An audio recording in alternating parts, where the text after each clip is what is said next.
샬롬, 거래의 기술 13번째. 이같이 말하면서 나는 호빙에게 두 가지 모델을 보여주었다. 하나는 오늘날 트럼프 타워의 디자인이 된 웅장한 빌딩의 모델이었고, 다른 하나는 티파니의 지상권을 사지 못했을 경우를 대비한 보기에 좋지 않은 빌딩의 모델이었다. 내가 티파니를 보존하게 만들어주면 오히려 나는 $500만 당신에게 지불할 겁니다. 그 대가로 당신은 당신에게는 쓸모없는 지상권을 나에게 파는 것이죠. 나는 월터 호빙에게 이와 같이 말했다. 호빙은 티파니에서 거의 25년 동안 일했다. 그는 그것을 믿기지 않을 정도로 성공시켰고, 따라서 자신이 이룩한 성공에 대해 대단한 긍지를 갖고 있었다. 나는 그것을 노리고 있었다. 그 효과가 나타났다. 그는 내 생각에 즉시 호감을 표했다. 자, 젊은이, 나는 당신이 재산 가격으로 거래하겠소. 나는 단지 당신이 말한 만큼 일을 잘해 나가길 바랄 뿐이요. 왜냐하면 나도 그것에 대해 긍지를 갖게 되길 원하기 때문이지. 그때 마침 조그만 문제 하나가 생각났다. 나는 아내와 함께 이곳을 한 달 동안 떠나 있을 작정이었고, 내가 돌아올 때까지는 계속 일에 매달릴 수가 없었던 것이다. 나는 걱정스러워지기 시작했다. 오뱅씨, 문제가 있는데요. 제가 떠나 있는 동안 혹시 무슨 이유에서건 마음을 바꾼다면 나는 쓸데없이 건축과 구획 작업을 해놓는 셈이 되어버립니다. 월터 호빙은 내가 자기를 모욕했다는 듯이 쏘아 보았다. 젊은이, 아마 오해가 있었나 봅니다. 나는 당신과 악수를 나누고 거래를 마쳤습니다. 그것으로 모든 것이 끝난 것입니다. 나는 할 말을 잃었다. 내가 어디 출신인가를 이해해 주어야 한다. 부동산 업계에서는 확실히 존경할 만한 인물들이 있기는 하다. 그러나 나는 그들과의 악수가 의미 없다는 것을 알고 있어 그런 수고를 드리고 싶지 않은 종류의 사람들에 더 익숙해져 있었던 것이다. 저 차원의 생활, 서명된 계약 외에는 어떤 것도 중요하지 않다는 것을 증오할 만한 일인 것이다. 나는 월터 호빙과 내가 완전히 다른 방식으로 거래를 하고 있었다는 것을 깨달았다. 그는 다른 사람이 자신을 거래해서 약속을 어길 수 있다고 생각한 것에 대해서 정말로 충격을 받았던 것이다. 그만큼 신사였다. 그는 또한 말로 사람을 꼼짝 못하게 하는 방법을 터득하고 있었다. 그래서 정말 내가 우리 거래에서 무엇인가 잘못되지나 않았나 하는 우려를 나타냈다는 사실 자체에 대해서 스스로 얼굴을 붉히게 만들었다. 이코 월터 호빙은 돌아갔다. 나는 떠나가자마자 필립 모리스는 내가 티파니의 지상권을 사기로 약속한 가격보다 더 높은 금액으로 그랜드 센트럴 지상권을 사기로 계약했다. 그런데 티파니가 훨씬 위치가 좋았다. 그러고 나서 그달에 몇 차례 더 지상권 거래가 있었는데 모두 매우 큰 거래였다. 뉴욕시는 순조롭게 회복되어 가고 있었고 부동산 경기는 급상승하기 시작했다. 나는 호빙이 존경받을 만한 인물이라는 것을 알고 있었다. 그러나 나는 그가 다른 거래에 대해 들었을 때 어떻게 생각할까 걱정하지 않을 수 없었다. 그가 돌아가고 며칠 후 우리는 거래에 대해 몇 가지 사항을 의논하기 위해 만났다. 함께 앉아있는 동안에도 그의 간부 임원 2명이 부동산 시장의 상황을 지적하며 그에게 거래하지 않도록 설득하기 시작했다. 그는 두 임원에게 이렇게 말했다. 여보게들, 나는 이 젊은이와 한 달 전에 악수를 교환했네. 내가 거래를 했다면 그것이 좋건 나쁘건 거래는 성립된 것이네. 그리고 나는 다시 설명할 필요가 없다고 확신하고 있네. 그것으로 끝이었다. 그 후 나는 호빙이 한 걸음 더 나아갔다고 들었다. 같은 기간 동안 그는 분명히 나와 한 거래보다 더 큰 거래를 하기로 결정했다. 즉 그는 티파니사를 A본 주식회사에 팔기로 한 것이다. 나는 A본은 티파니 같은 고급 상점을 사기에는 다소 처지는 구매자라고 생각했다. 한편 그들은 티파니를 팔기로 한 호빙의 결정에 대해 내가 비난하지 갚지 못할 정도의 고액을 지불기로 약속했다. 그리고 A본은 거래 조건으로 호봉이 나와 지상권 거래를 더 이상 진행시키지 말 것을 원했다. 그러나 호빙은 확고부동했다. 그는 임원들에게 A본의 지상권 거래를 문제 삼는다면 A본은 자신의 상점을 살 필요가 없다고 말했던 것이다. 그들은 그 요구를 철회하고 상점을 샀고 나의 거래는 진행되었다. 월터 호빙은 정말 존경할 만한 인류 신사였다. 그 점이 바로 그를 유명한 소매업자로 만들었던 것이며 따라서 그가 티파니를 떠난 후 티파니는 예전과 같지 않게 되었던 것이다. 티파니의 지상권은 확보했지만 내가 필요로 하는 몫이 하나 더 있었다. 57번가를 따라 티파니에 붙어있는 보니트가 임차하고 있던 4,000평방 비터의 작은 땅이었다. 그런데 그것은 내가 지으려고 마음먹은 빌딩을 신축하는 데 결정적으로 필요한 곳이었다. 구획 규정상 건물 뒤로 최소한 30피트의 공지 뒷마당을 갖고 있어야 한다. 이 땅이 없다면 우리는 이미 계획한 빌딩에서 뒷마당분을 잘라내야만 할 것이다. 내가 원하는 땅은 제널드 캔덜이라는 인물을 갖고 있었다. 모든 푸니트 임차권을 사게 됨으로써 나는 그 땅을 효과적으로 사용할 수 있었으나 문제는 임차 기간이 짧다는 것이다. 사용할 수 있는 기간이 20년도 안 되었고 구획 변동을 실질적으로 불가능하게 만드는 규정도 포함되어 있었다. 다행히 제널드 캔덜은 호빈과 같이 정말 훌륭한 사람이었다. 제널드는 그의 나이 30, 40대에 브롱크스에 있는 아파트를 구입하면서 부동사업을 시작했다. 그러나 다른 대부분의 부동업자들과는 달리 임대 억제책이 시행될 기미가 보이자 재빨리 그만두기로 결정했다. 그는 아파트를 전부 팔아 맨해튼에 와서 가장 좋은 부동산 임차권을 사들이기 시작했다. 부동산 건물이 들어선 대지에 대한 경기가 호황을 누리자 레너드는 빌딩들을 직접 운영하지 않고도 많은 돈을 벌었다. 반면 브룬클스에 남아있던 부동산 업자들은 임대 억제책에 큰 영향을 받았기 때문에 망할 지경에 이르렀다. 내가 브루클린과 아버지의 사업에서 손을 뗀 이유는 임대 억제책을 모면해 보자는 심사 안에서였다. 따라서 제널드는 나와 처음부터 유사점을 갖고 있었던 것이다. 문제는 레너드가 그것을 팔려고 하지 않았다는 점이다. 값이 비싸다거나 특별히 57번가 구획의 애책을 갖고 있어서가 아니었다. 단지 레너드는 맨해튼의 부동산 값이 결코 오른다는 논리를 근거로 아무것도 팔지 않겠다는 것이다. 물론 그는 옳았고 나와 친하게 되었어도 레너드는 조금도 양보하지 않았다. 그런데 어느 날 나는 티파니 거래에서 예기치 않은 보너스를 찾아냈다. 나는 지상권 계약을 검토하고 있었는데 우연히 일정 기간 안에 바로 인접해 있는 캔덜 부동산을 구입할 수 있다는 선택 매매권을 티파니에 부여한 구절을 발견했던 것이다. 나는 감사합니다 하나님 하고 혼잣말을 했다. 이것은 레너드와 거래를 트게 하는 단서가 될 수 있을 것이다.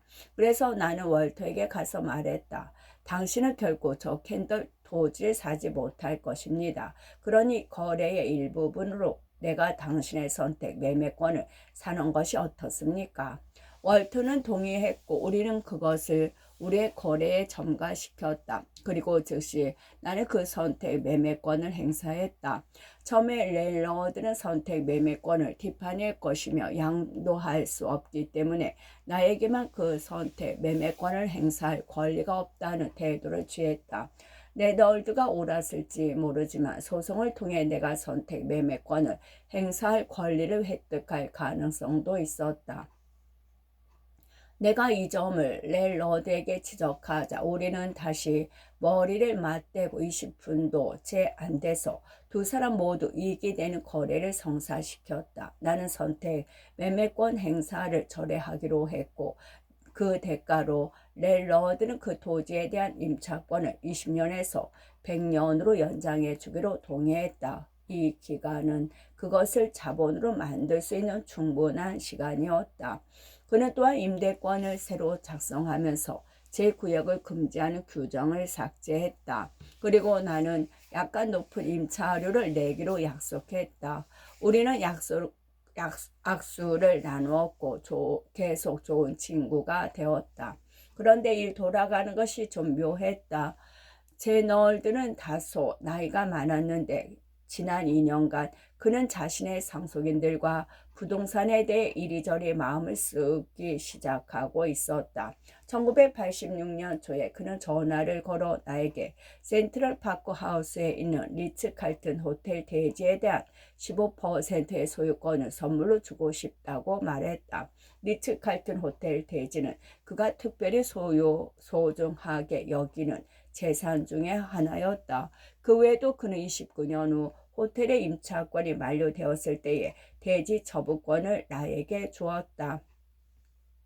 렐러드는 그 대지에서 가장 많은 이득을 얻어낼 수 있는 사람에게 그 대지를 건네주는 것이 자신의 목적이라고 말했다. 그래야 소유권의 대부분을 보유하고 있는 자신의 상속인들에게 이득을 줄 것이라는 설명이었다.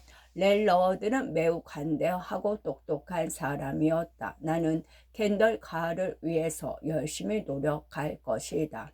내가 57번가에 있는 캔들의 부지를 얻게 된 것은 1978년 12월이었는데 그때 나는 미묘한 상황에 처해 있었다. 나는 필요한 모든 부지를 이어 맞추고 그 거래를 완전 비밀로 할 수 있었으나 여전히 제네스코와는 계약을 끝내지 못하고 있었다. 1979년에 들어서 내 개인 변호사들은 계속 제네스코 측 변호사들과 마지막 몇 가지 문제에 대해 토론을 벌였고 2월 안으로는 계약서에 서명하게 되리라 예상했다. 그러나 1월 중순경에 드디어 제네스코가 보니트 토지를 팔려고 한다는 말이 부동산 업계에 새어나가기 시작했다. 내가 예상했던 대로 제네스코는 즉시 그 땅을 사려는 바이어들로 둘러싸였다. 그들 중에는 석유 붐으로 데워버릴 만큼 돈을 번 부유한 아랍인들도 있었다. 제네스코는 갑자기 거래서 뒷걸음치려고 하기 시작했다. 우리의 계약이 준비 중에 있었지만 제네스코가 거래를 깰 방법을 찾으려고만 한다면 그럴 수도 있었다. 그때 나는 나의 행운의 별에 감사했다. 잭 해니건에게서 받은 한 장의 계약서를 갖고 있었던 것이다. 그것이 없다면 우리의 거래가 이루어질 만한 기회란 없었다. 나는 그 계약서가 법적으로 구속력을 갖는지 확신할 수는 없었으나 최소한 그것을 법정에서 다룬다면 몇 년간 보니티 투지 판매를 지연시킬 수 있었다. 당연히 나는 제네스코에게 만일 그들이 나와의 거래 약속을 어긴다면 그대로 할 것임을 알렸다. 나는 제네스코가 자신들을 궁지에 몰아넣고 있는 채권자들 때문에 시간이 많지 않다는 것을 알았다. 2월 20일 아침 나는 반가운 전화를 받았다. 뉴욕타임스의 기자 디위드 마이어에게서 온 전화였다. 그는 내가 보니트 빌딩을 사기 위해 제네스코와 거래하려고 한다는 것이 사실이냐고 물었다. 여전히 빠져나갈 길을 찾고 있던 제네스코는 위드 마이어에게 가타부타 설명하길 거절했다. 나는 일부러 위험을 무릅쓰고 결심했다. 실은 가능하면 계약서에 서명할 때까지 그 거래를 비밀에 붙이려고 무척 애쓰고 있었다. 왜냐하면 경매 싸움으로 끌고 가길 원하지 않았기 때문이다. 그러나 이제 소문은 돌고 있었고 판매자는 주저하고 있다. 그래서 나는 위드마이어에게 내가 제네스코와 거래를 합의했고 그곳에 새로운 고층 빌딩을 지을 계획이므로 보니트는 몇 달 안으로 문을 닫게 될 것이라고 알려주었다. 내 의도는 제네스코가 자신들의 약속을 이행하도록 대중의 압력을 가하는 것이었다. 나는 그 외에 소득에 대해서는 계산에 넣지 않았었다. 다음날 이드마이어의 기사가 나가자마자 곧 보니트의 우수한 직원들은 새 직장을 찾아 기웃거리기 시작했다. 보니트는 갑자기 엘리트를 잃기 시작했고 상점 운영이 불가능하게 되었다. 내가 보기에 일이 제네스코에게 압력이 되었다. 뉴욕타임스의 기사가 나간 지 5일 후 우리는 계약서에 서명했다. 제네스코의 초조감이 거래를 성립시킨 것이다. 한편 초조감은 이중의 날을 가진 칼이 될 수 있다. 제네스코는 몹시 긴급히 현금을 필요로 했기 때문에 색다른 계약을 하자는 고집을 부렸다. 전형적인 부동산 거래에서는 10%는 계약 시 보증금을 내고 나머지 90%는 계약이 끝날 때 지불하는 법이다. 대신 제네스코는 계약 시 50%, 1250만 달러를 내고 나머지 반은 계약이 끝날 때 내 것을 요구했다. 변호사들은 그러한 요구에 응하지 말라고 충고했다. 그들은 우리가 거래를 끝나기 전에 그 회사가 파산하는 근거 있는 위험 요소가 있다고 보았다. 내 변호사는 내가 그만한 돈을 그런 위험에 처하게 둔다는 것은 대단히 무모한 짓이라고 충고했다. 그러나 나는 다른 식으로 보았다. 그 거래에서 1250만 달러를 거는 것을 겁내지 않았다. 나는 내가 제네스코에게 현금을 많이 줄수록 제네스코가 더 많은 빚을 갚아 채권자들을 저지할 수 있을 것이라고 생각했다. 또한 거래를 가능하면 빨리 끝내는 것이 서로에게 이익이 되기 때문에 위험 부담 기간이 비교적 짧아질 것이다. 계약과 결산 사이의 기간은 종종 6개월 이상이 되기도 한다. 그러나 이 경우라면 60일이면 되는 것이다. 더욱이 나는 이미 이 거래에 많은 돈과 시간을 투자했다. 나는 잭 해니건과 만난 후 8월부터 그 대지에 대한 계약에 착수했고 구획 문제로 시 당국과 협상하기 시작했었다. 나는 잭 헤이건의 사무실을 나선 후 곧 데르스코트에게 전화를 걸어 본위트에서 만나자고 말했다. 그가 왔을 때 나는 빌딩을 가리키며 어떻게 생각하느냐고 물었다. 확실히 굉장한 곳이지요. 그런데 나보고 그것에 대해 어떻게 생각하느냐고요? 나는 대리에게 뉴욕에서 가장 멋진 빌딩을 짓고 싶은데 내가 적법한 범위 내에서 얼마나 큰 빌딩을 지을 수 있는지 알고 싶으니 당신의 일을 곧 시작해 주시오 라고 말했다. 전부터 빌딩의 규모는 가장 중요한 사항이었다. 저만큼 좋은 장소이고 보면 내가 더 아파트를 많이 지을수록 그 투자에 대한 수익을 더 많이 올릴 수 있을 것이다. 더욱이 내가 건물을 높이 지으면 지을수록 전망도 더 좋아지고 아파트에 대한 값을 더 많이 매길 수 있을 것이다. 현대미술관 출신의 아서 드렉슬러는 맞천루는 돈 벌기에 좋은 기계라고 하며 그것을 잘 표현했다. 드렉슬러는 비난주로 그 말을 했으나 나는 그것을 자극으로 보았다. 석회암이나 벽돌로 지은 낮고 오래된 건물들이 들어찬 5번로와 나란히 해서 유리로 된 대형 고층 빌딩을 지은 것인가? 처음엔 내가 과연 이렇게 할 수 있는 허가를 받아낼 수 있을지에 대해 사람들은 모두 회의적이었다. 나는 하얏트에 대해서도 비슷한 소리를 들었으므로 물론 그 같은 경고는 그다지 심각하게 받아들이지 않았다. 영리라는 목적은 자칫하더라도 높은 빌딩이 낮은 빌딩보다 훨씬 더 인상적이라고 생각했다. 곧 대르는 나의 열의에 휩싸였다. 누군가 지역사회 공청회에서 우리가 지으려고 하는 빌딩이 너무 높아 많은 빛을 차단할지 모른다고 불평했을 때 대리는 반농담으로 햇빛이 필요하거든 캔자스로 가시오 라고 대답했다. 모든 새 빌딩의 축조 높이는 용적률에 의해 결정된다. 특히 한 빌딩의 전체 면적은 빌딩 부지 면적의 일정한 배수를 넘지 못한다.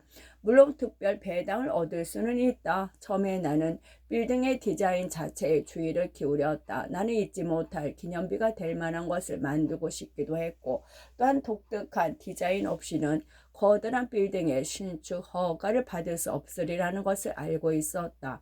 보통의 사면 유리 박스는 도시 계획에 맞지 않을 것이다.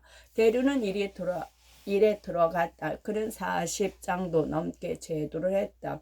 우리는 함께 각각의 제도에서 가장 좋은 요소를 뽑아냈었다. 처음에 우리는 사각형의 석회암 기반 위에 진 유리 빌딩을 생각했는데 아무래도 좋아 보이지 않았다. 다음에 우리는 3개의 유리 엘리베이터가 있는 곳을 디자인해 보았다. 나는 그것이 마음에 들었으나 그것은 장사가 될 내부 공간을 너무 많이 써버리는 것으로 나타났다. 결국 대리는 도로에서 시작해 티파니 빌딩의 높이까지 층층을 이루며 뒤쪽으로 물러서는 일련의 테라스가 되어 있는 제도를 가지고 왔다. 아내 이바나와 나는 벽단에 어떤 조화를 이루어줌으로써 벽면 벽을 가진 대부분의 고층 빌딩이 주는 부담감을 우리 빌딩에서는 덜 느끼게 될 것이라고 생각했다. 그 이상의 층에는 톱니 디자인으로 만들어 빌딩의 28면이 같도록 만드는 지그재그 효과를 내게 했다. 그 디자인대로 건축하는 데는 보통의 것보다 훨씬 비용이 많이 들 것임이 분명했으나 그이 또 그만큼 확신한 것 같았다. 28면을 가진 빌딩이라면 인상적이고 눈이 확 들어오는 빌딩이 될 것이다. 또 다면은 각각의 방에 최소한 2개의 전망을 확보해 주어서 결국 각 아파트에 대해 더 높은 값을 매길 수 있을 것이다. 우리는 가능한 모든 분야에서 최상의 것을 만들고 있는 것이다. 그것은 확실히 훌륭한 디자인이었으며 또한 매우 잘 팔릴 만한 것이었다.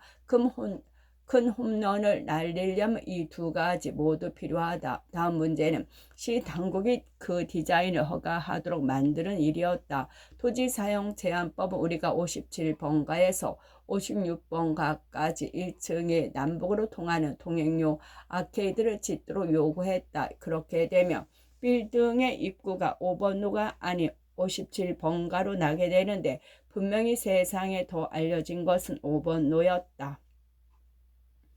우리는 도시계획국의 우리 부지와 메디슨가에 있는 IBM 빌딩이 이미 남북으로 동행로 아케이드를 만들었기 때문에 우리의 동행로 아케이드는 여분의 것이 된다는 점을 지적했다. 그러므로 우리의 아케이드는 동서로 내어 운영함으로써 5번로부터 IMF 아트리움까지 연결하고 더 나아가 메디슨가까지 완전히 길을 뚫을 수 있다고 제안했다. 모두가 그것이 가장 좋은 해결책이라는 데 동의했다. 그 결과 우리는 화려한 입구를 5번로에 낼 수 있는 토지 변경 허가를 받을 수 있었다. 시 당국이 처음부터 망설인 점은 빌딩의 크기였는데 우리는 최대 용적률이 21.6평방피트인 70층짜리 높이의 빌딩을 제한하고 있었다. 내가 본위트와 거래를 마치기 전인 1978년 12월부터 시 당국은 우리가 생각하고 있는 빌딩이 너무 크다는 점을 우리에게 주지시켰다. 그들은 우리가 우리의 특별 배당을 용적률을 높이는 데 사용하는 것을 반대할 생각이며 55번가의 작은 주위 건물들과의 조합 문제에 매우 관심이 높다고 말했다. 다행히도 나는 1979년 초 거래를 끝내고 도시계획국과 심각한 토론에 들어갔을 때 나름대로의 비상수단을 갖고 있었다. 처음에 나는 오른편식 빌딩이라고 부르는 빌딩을 짓겠다고 선택할 수도 있었다. 그것은 어떤 토지 변경도 필요하지 않는 것이었다. 나는 대리에게 도시계획국에 보여줄 오른편식 빌딩 모델을 준비하도록 했다. 그러나 그것은 꼴사나운 모습이었다. TPD 빌딩 위로 캔딜레바식으로 8층에 솟아있는 볼품없는 작은 사각 건물이었다. 시 당국이 빌딩 건축을 허가하지 않을 경우 우리는 이미 오른편식 빌딩을 지을 준비가 되어 있다는 것을 보여주기로 했다. 우리는 그들에게 그 모델과 세부 사안을 보여주었다. 당연히 그들은 놀랐다. 그 건물을 지을 것인지 혹은 그것이 과연 지어질 것이라고 그들이 믿었는지 확신할 수 없었으나 그들도 확신할 수 있는 방도는 없었던 것이다. 내가 다음으로 유리하게 이용할 수 있었던 것은 보니트 텔러 그 자체였다. 처음 나는 그 상점을 보수하기만 하면 그것으로 끝나리라 생각했다. 그러나 그것을 사기로 서명한 직후 엘리트 스토어 주식회사는 플로리다 주의 판비치에서 캘리포니아 주의 비벌리 힐스까지 걸쳐있는 나머지 12개의 보니트 텔러 분점을 사기로 제네스코와 거래를 했다. 그 엘리드의 회장이자 수석 간부인 토머스 마이오스가 나에게 접근했다. 마이오스가 1966년 엘리드를 인수했을 때 엘리드는 파산 직전에 있었다. 그러나 그 10년에 걸쳐 그는 엘리드를 전국에서 가장 강한 소매 회사 중 하나로 성장시켰다. 마이오스는 자신이 산 보니트 상점들 몇 개는 대단히 성공적 인 것이었지만 맨해튼에 있는 보니트 본점은 그곳에 두는 일이 결정적으로 필요하다는 것을 나에게 설명했다. 그는 5번로와 57번가에 있는 그 상점 55년 동안 거기에 있었기 때문이 아니라 그 위치가 더할 나위 없이 좋기 때문이라고 말했다. 나는 그에게 전과 같은 공간을 내줄 수 있는 길은 없으나 57번가와 마주하고 있을 뿐 아니라 내가 건물 맨 하층에 지으려고 하는 아리디움과 직접 연결된 좋은 곳을 줄 수 있다고 말했다. 나는 그에게 내 계획을 보여주었고 곧 우리는 거래를 확정 지을 수 있었다. 내가 빌딩의 다른 소매 상점으로부터 받으려고 하는 임대료보다 훨씬 저렴한 가격으로 장기간의 임대 계약을 체결했기 때문에 이 거래는 토머스 톰에게 유익했다. 그러나 또한 이것은 나에게도 매우 좋은 거래였다. 본위트를 받아들인 이유는 무엇보다 본위트가 시 당국이 뉴욕에 유지하기를 몹시 바라는 상점이었다는 점 때문이다. 나는 도시계획위원회에 있는 사람들에게 매우 간단하면서도 설득력 있는 신뢰를 보일 수 있었다. 만일 당신들이 본위트를 5번으로 되돌려 가게 하려면 나의 괴간을 허가해야 할 것이라고 그들에게 말했다. 그러나 이것만으로 인가를 받을 수 있을지는 불확실했다. 지역공동위원회가 그만큼 큰 빌딩 신축에 반대했기 때문이다. 그들은 그 지역에 이미 많은 건물이 들어서 있지 않은가를 연구하기 위해 빌딩 신축에 6개월간의 유예를 제안했다. 갑자기 빌딩 통제위원회가 생겨났다. 그러자 정치가들이 이때다 싶어 덩달아 그 일에 달라붙었다. 돌이켜 보건대 나는 정치나 권력에 그다지 큰 영향력을 발휘한다고는 생각하지 않는다. 나는 절대적으로 우리에게 승리를 가져다 준 것은 건축 그 자체였다고 확신한다. 그리고 당시 뉴타임스의 건축평론가였던 에이다 루이스 헉스타블보다 더 큰 영향력을 가진 사람은 없었다. 도시계획위원회가 나의 계획안을 표결하기 전에 나는 계획적으로 위험을 무릅쓰고 헉스터블을 초대해 계획 모델과 세부 사항을 보여주었다. 뉴욕타임스의 힘은 정말 놀라웠다. 확실히 그것은 세계에서 가장 영향력 있는 기구의 하나다. 헉스터블이 일단 쓴 글은 커다란 영향력을 행사한다는 것을 알고 있었다. 또 그녀가 일반적으로 고층 빌딩을 싫어하며 언제나 오래되고 전통적인 것을 새로운 것보다 좋아한다는 사실도 알고 있었다. 내 계획안에 과연 승인을 얻을 수 있을 것인가에 대해 걱정하고 있었다. 나는 헉스터블이 이를 더 이상 악화시킬 수 없을 것이며 운만 좋으면 그녀가 도움이 될 만한 글을 쓸 수도 있다고 생각했다. 마침내 헉스터블은 우리의 계획을 보러 왔다. 6월 1일 일요일자 뉴욕타임스 예수 오락면에서 트럼프 타월에 대한 그녀의 건축 감상 칼럼이 실렸다. 타이틀은 재고 디자인의 뉴욕 빌딩이었다. 그 기사는 아마도 내 계획안에 대해 내가 했던 어떤 말이나 행위보다 더 큰 영향력을 행사했을 것이다. 그런데 재미있는 것은 헉스터블이 평론의 일부분에서 빌딩이 너무 크다는 점을 꼬집고 내가 빌딩의 크기를 초대형화하기 위해 온갖 속임수를 쓰고 있다고 암시했다는 점이다. 그러나 그녀는 끝.